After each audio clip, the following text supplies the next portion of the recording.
یہ دوسرا سپارہ جب جہاں سے شروع ہوتا ہے، پھر یہاں پر اس کا جو ہے قبلے کی تحویل کا ذکر ہے، قبلہ جو تبدیل ہوا، اس کی کیا وجہ تھی کہ پہلے مسلمان خانہ کعبہ کی طرف نماز پڑھ کے، بلکہ ہر کوئی نماز پڑھتا تھا، خانہ کعبہ قبلہ تھا، پھر بیچ میں اللہ تعالیٰ نے کچھ مہینوں کے لیے حکم دیا کہ بیت المقدس کی طرف منہ کر کے نماز پڑھو، کوئی 15-16 مہینے، اس کے بعد پھر حکم ہوا کہ بیت اللہ کی طرف منہ کر کے نماز پڑھو۔ تو اس کی کیا وجہ ہے؟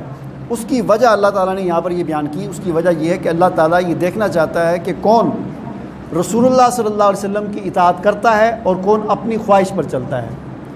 چنانچہ جس وقت اللہ تعالیٰ نے، چونکہ عرب کے اندر ایک نسلی تعصب پایا جاتا تھا کہ ہم عرب ہیں، ہم قریش ہیں، ہمارا یہ خاندان ہے، یہ ایک نسلی جو قومیت جسے کہتے ہیں، قومیت یا لسانیت کا جو جذبہ ہے، یہ ان کے اندر پایا جاتا تھا۔ اور یہودی جو تھے ان کے اندر اپنا ایک جذبہ پایا جاتا تھا کہ ہم یہودی ہیں، ہم انبیاء کی اولاد ہیں۔ اللہ تعالیٰ نے دونوں کا امتحان کیا۔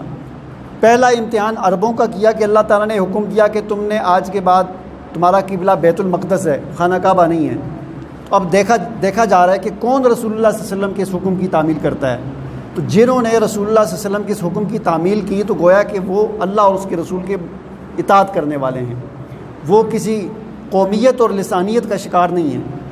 پھر چند مہینے، 15-16 مہینے تک بیت المقدس قبلہ رہا، پھر اللہ تعالیٰ کا حکم آیا کہ اب جو ہے دوبارہ بیت اللہ کی طرف منہ کرو۔ اب گویا کہ یہودیوں کا امتحان ہو رہا تھا کہ آیا یہ رسول اللہ صلی اللہ علیہ وسلم کی واقعتاً اطاعت کرتے ہیں یا نہیں کرتے۔ تو یہ قبلہ کی جو تبدیلی کا واقعہ پیش آیا، اس کی وجہ یہ دیکھنا تھا کہ کون اتباع کرتا ہے اور کون نہیں کرتا۔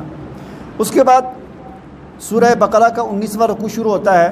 اس 19ویں رکوع میں اللہ تعالیٰ نے اس کے آغاز میں، اس سے پہلی آخری جو آیت 18ویں رکوع کی، اس میں اس بات کو دوبارہ بیان کیا ہے کہ جس طرح فرمایا کہ ابراہیم علیہ السلام نے دعا کی تھی کہ اے ربنا، اے ہمارے رب، ایک رسول مبعوث کر۔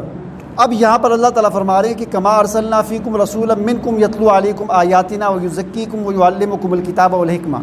جس طرح اللہ تعالیٰ ابراہیم علیہ السلام نے دعا کی تھی، اس دعا کو قبول کر کے اب ہم نے وہ رسول مبعوث کر دیا ہے، وہ رسول ہم نے بھیج دیا ہے، وہ محمد صلی اللہ علیہ وسلم ہے۔ لہٰذا ان پر ایمان لاؤ اور ان پر ایمان لا کر اسلام کو قبول کر لو۔ آگے پھر فرمایا کہ اب چونکہ وہ بنی اسرائیل امت ختم ہو چکی ہے، وہ تمام فضائل اور فضیلت اس امت محمدیہ صلی اللہ علیہ وسلم کو ہم نے عطا کر دیا ہے۔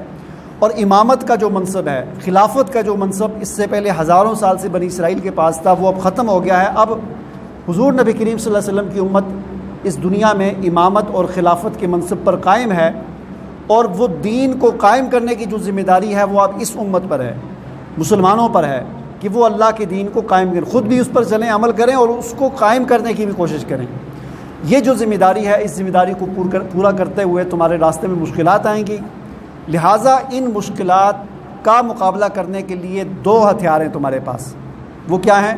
یا ایھا الذین آمنوا استعینوا بالصبر والصلاۃ، اے ایمان والو اللہ تعالیٰ کی مدد حاصل کرو نماز اور صبر کے ساتھ۔